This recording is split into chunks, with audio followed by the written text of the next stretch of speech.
আলহামদুলিল্লাহ।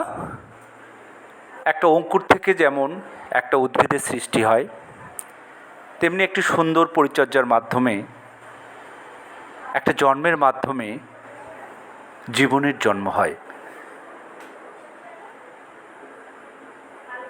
একটা পরিচর্যা যেমন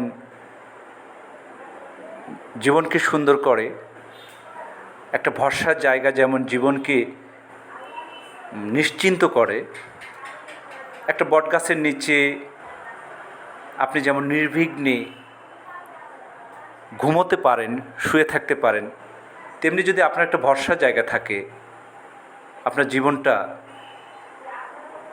অনেক পরিচ্ছন্ন, অনেক স্বাচ্ছন্দ্যপূর্ণ হয়।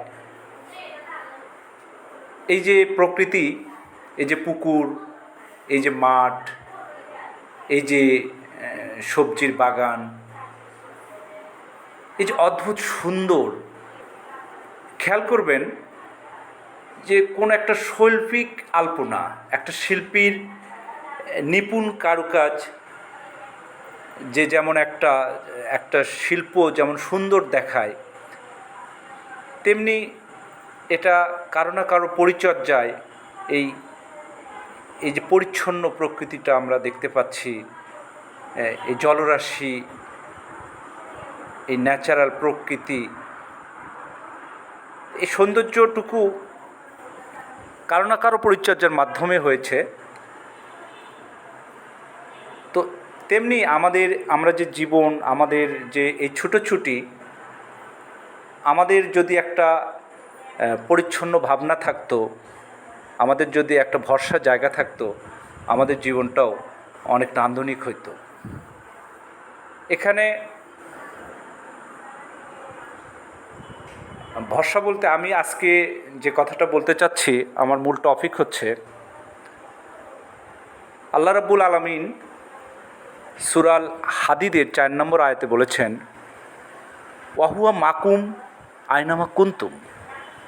অর্থাৎ আপনি বলে দিন যে তোমরা যাই করো না কেন, যেখানেই থাকো না কেন, আমি আল্লাহ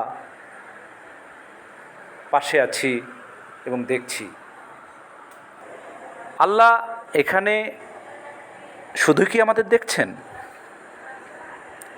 না, আল্লাহ আমাদের দেখছেন, আল্লাহ আমাদের সাথে আছেন। আল্লাহ বলছেন যে আমি তোমাদের সাথে আছি, অর্থাৎ আল্লাহ আমাদের রক্ষাও করছেন। আমরা যখন কোনো খারাপ কাজ করি, আমরা যখন মিথ্যা বলি, আমরা যখন হারাম খাই, আমাদের লজ্জা করা উচিত যে আল্লাহ আমাদের দেখছেন, আল্লাহ আমাদের পাশে আছেন। আবার আমরা যদি পেরেশানের মধ্যে থাকি, আমরা রিজিকের পেরেশান করি, আমরা অভাবে থাকি, আমরা যখন কষ্টে থাকি, আমাদের যখন গাড়ি বাড়ির প্রয়োজন হয়, আমরা যখন সম্পদ চাই, আমরা যদি তখন উপলব্ধি করতাম যে আল্লাহ আমাদের পাশে আছেন, আল্লাহ আমাদের দেখছেন বা আল্লাহ আমাদের রক্ষা করছেন, তাহলে কতই না ভালো হতো। আমাদের চিন্তাধারাগুলো হালকা হয়ে যেত, আমাদের পেরেশান থাকতো না, জীবনটা ঠিক এই প্রকৃতির মতো, এই সাজানো গোছানো একটা শৈল্পিক ছবির মতো নান্দনিক হইতো। আমাদের ভয় থাকতো না, আমাদের বিপদ থাকতো না। একদিন আল্লাহ রাসূল হযরত আবু বকর রাদিয়াল্লাহু তাআলা আনহু সহ কাফেরদের আক্রমণের পতিত হইলেন, বিতাড়িত হইলেন। তখন তারা ওখান থেকে একটা পাহাড়ের গুহায় আশ্রয় নিলেন। কাফেরেরা তাকে খুঁজতে খুঁজতে, তাকে মারার জন্য বা তাকে ক্ষতি করার জন্য সেই পাহাড়ে খোঁজাখুঁজি শুরু করলো।